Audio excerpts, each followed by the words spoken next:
तो प्यारे दोस्तों, आज सीरतुल नबी सल्लल्लाहु अलैहि वसल्लम की किस दोयम है। हज़रत बीबी आमना रज़ी अल्लाह ताला अन्हा के इंतकाल के 5 दिन बाद उम्मे ऐमन आप सल्लल्लाहु अलैहि वसल्लम को लेकर मक्का पहुँची। आप सल्लल्लाहु अलैहि वसल्लम को हज़रत अब्दुल मुत्तलिब के हवाले किया।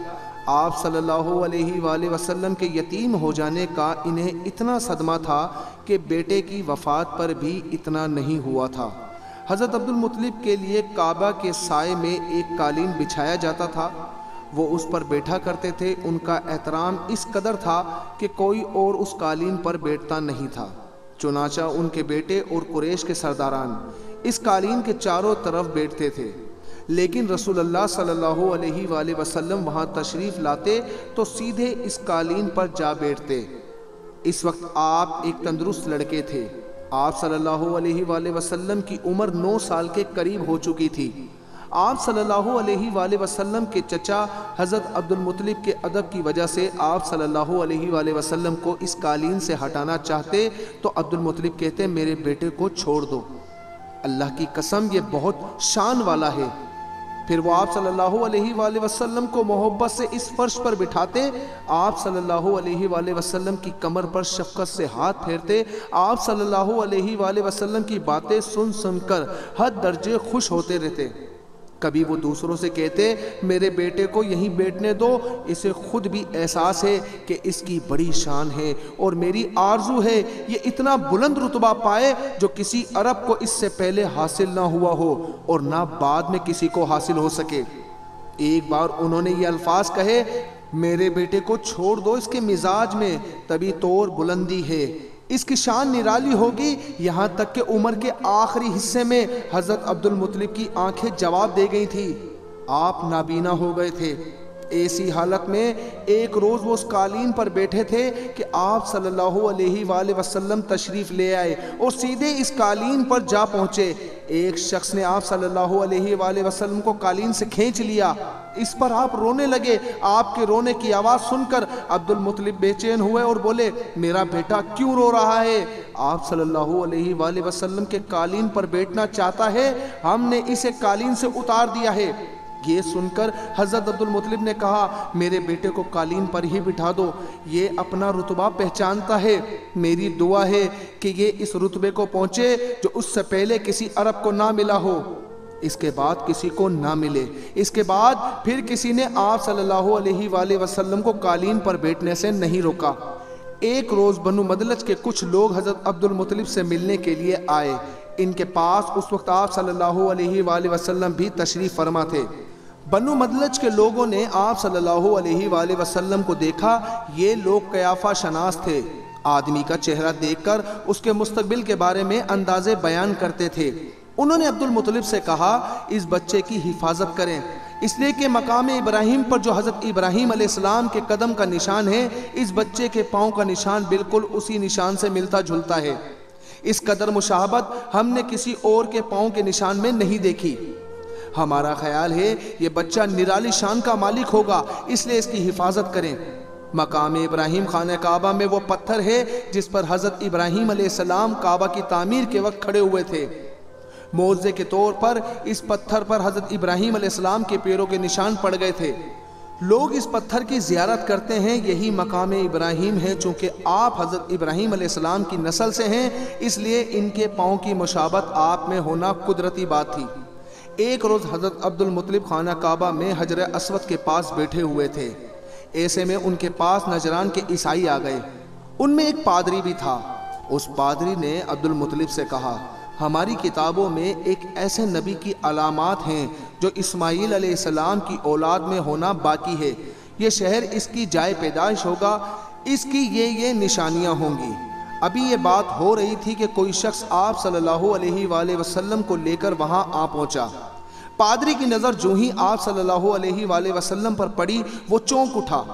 आप सल्लल्लाहु अलैहि वसल्लम की आंखों, कमर और पैरों को देखकर वो चिल्ला उठा, वो नबी सल्लल्लाहु अलैहि वसल्लम यही हैं, ये तुम्हारे क्या लगते हैं? अब्दुल मुत्तलिब बोले, ये मेरे बेटे हैं। इस पर वो पादरी बोला, ओ तब ये वो नहीं, इसलिए कि हमारी किताबों में लिखा है कि इसके वालिद का इंतकाल इसकी पैदाइश से पहले हो जाएगा। ये सुनकर अब्दुल मुत्तलिब बोले, ये दरअसल मेरा पोता है, इसके बाप का इंतकाल इस वक्त हो गया था जब ये पैदा भी नहीं हुआ था। इस पर पादरी बोला, हाँ ये बात हुई ना, आप इसकी पूरी तरह हिफाजत करें। अब्दुल मुत्तलिब की आप सल्लल्लाहु अलैहि वसल्लम से मोहब्बत का ये आलम था कि खाना खाने बैठते तो कहते मेरे बेटे को ले आओ।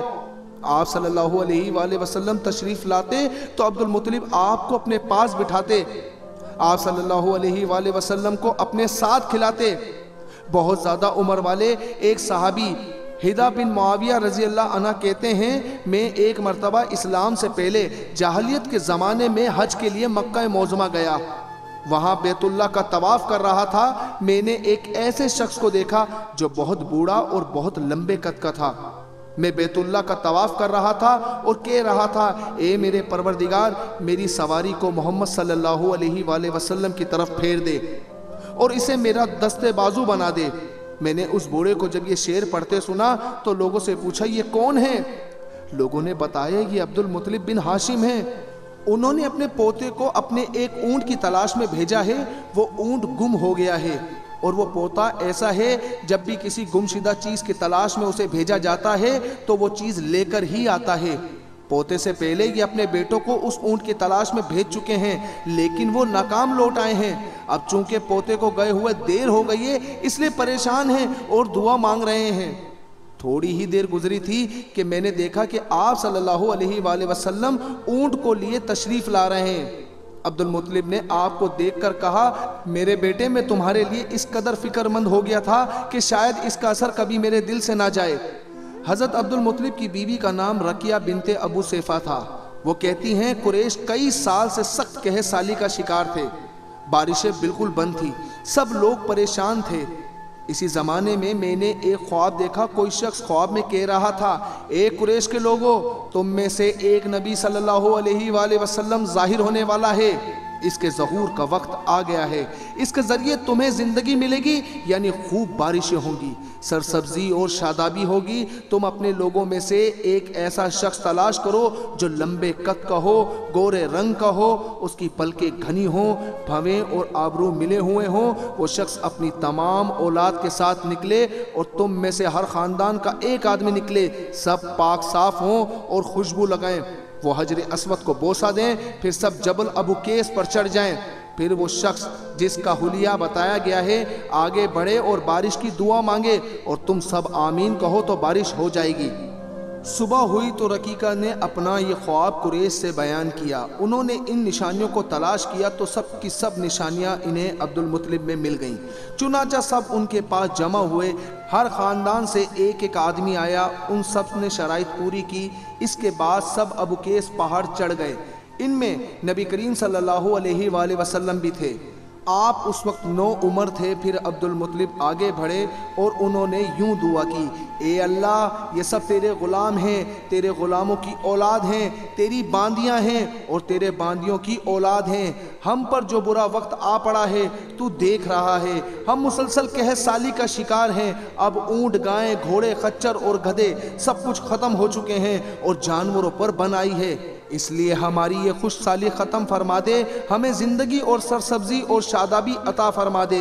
अभी ये दुआ मांग ही रहे थे कि बारिश शुरू हो गई, वादियाँ पानी से भर गईं। लेकिन इस बारिश में एक बहुत अजीब बात हुई और वो अजीब बात ये थी कि कुरैश को ये सैराबी ज़रूर हासिल हुई, मगर ये बारिश कबीला केस और कबीला मज़र के करीबी बस्तियों में बिल्कुल न हुई।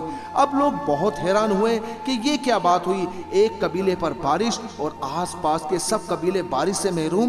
तमाम कबीलों के सरदार जमा हुए। इस सिलसिले में बातचीत शुरू हुई। एक सरदार ने कहा, हम ज़बरदस्त कहत और खुशहाली का शिकार हैं, जबकि कुरैश को अल्लाह ताला ने बारिश अता की है और ये अब्दुल मुत्तलिब की वजह से हुआ है। इसलिए हम सब उनके पास चलते हैं। अगर वो हमारे लिए दुआ कर दें तो शायद अल्लाह हमें भी बारिश दे दे। ये मशवरा सबको पसंद आया। चुनाचा ये लोग मक्का मोज़मा में आए और अब्दुल मुत्तलिब से मिले, उन्हें सलाम किया। फिर उनसे कहा, ए अब्दुल मुत्तलिब, हम कई साल से खुश्क साली के शिकार हैं, हमें आपकी बरकत के बारे में मालूम हुआ है, इसलिए मेहरबानी फरमाकर आप हमारे लिए भी दुआ करें, इसलिए कि अल्लाह ने आपकी दुआ से कुरैश को बारिश अता की है। इनकी बात सुनकर अब्दुल मुत्तलिब ने कहा, अच्छी बात है, मैं कल मैदान अरफात में आप लोगों के लिए भी दुआ करवाऊंगा। दूसरे दिन सुबह सवेरे अब्दुल मुत्तलिब मैदान अरफात की तरफ रवाना हुए। उनके साथ दूसरे लोगों के अलावा उनके बेटे और अल्लाह के रसूल सल्लल्लाहु अलैहि वसल्लम भी थे। अरफात के मैदान में अब्दुल मुत्तलिब के लिए एक कुर्सी बिछाई गई, वो इस पर बैठ गए। नबी करीम सल्लल्लाहु अलैहि वसल्लम को उन्होंने गोद में बिठा लिया।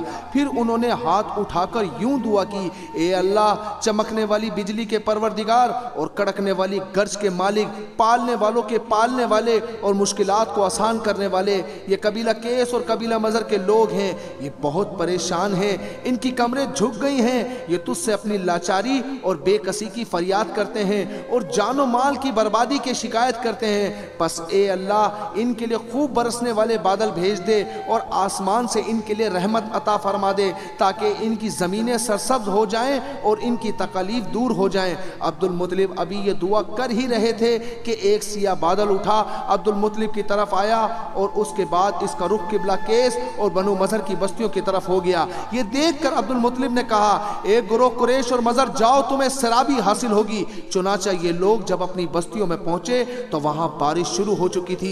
नबी करीम सल्लल्लाहु अलैहि वसल्लम 7 साल के हो चुके थे कि आप सल्लल्लाहु अलैहि वसल्लम की आंखें दुखने को आ गईं। मक्का में आंखों का इलाज कराया गया लेकिन अफाका ना हुआ। अब्दुल मुत्तलिब से किसी ने कहा, अक्कास के बाजार में एक राहिब रहता है, वो आंखों की तकलीफ का इलाज करता है। अब्दुल मुत्तलिब आप सल्लल्लाहु अलैहि वसल्लम को उसके पास ले गए। उसकी इबादत गाह का दरवाज़ा बंद था। उन्होंने उसे आवाज़ दी, राहिब ने कोई जवाब न दिया। अचानक इबादत गाह में शदीद ज़लज़ला आया। राहिब डर गया कि कहीं इबादत खाना इसके ऊपर न गिर जाए, इसलिए एकदम बाहर निकल आया। अब उसने आप सल्लल्लाहु अलैहि वसल्लम को देखा तो चौंक उठा। उसने कहा, ए अब्दुल मुत्तलिब, ये लड़का इस उम्मत का नबी सल्लल्लाहु अलैहि वसल्लम है। अगर मैं बाहर ना निकल आता तो ये इबादत गाह जरूर मुझ पर गिर पड़ती। इस लड़के को फौरन वापस ले जाओ और उसकी हिफाजत करो, कहीं यहूदियों या ईसाइयों में से कोई इसे कत्ल ना कर दे। दोस्तों, इसका अगला हिस्सा इंशाअल्लाह हम कल दोबारा आपके साथ शेयर करेंगे, लेकिन उससे पहले आपसे ये गुजारिश करना चाहते हैं, क्या आपको इसके तीसरे हिस्से का इंतज़ार है? आप अपनी राय कमेंट सेक्शन में ज़रूर दीजिएगा। मिलते हैं अगली वीडियो में, तब तक के लिए अपना बहुत सारा ख्याल रखिएगा। अस्सलामु अलैकुम वरहमतुल्लाहि वबरकातुहू।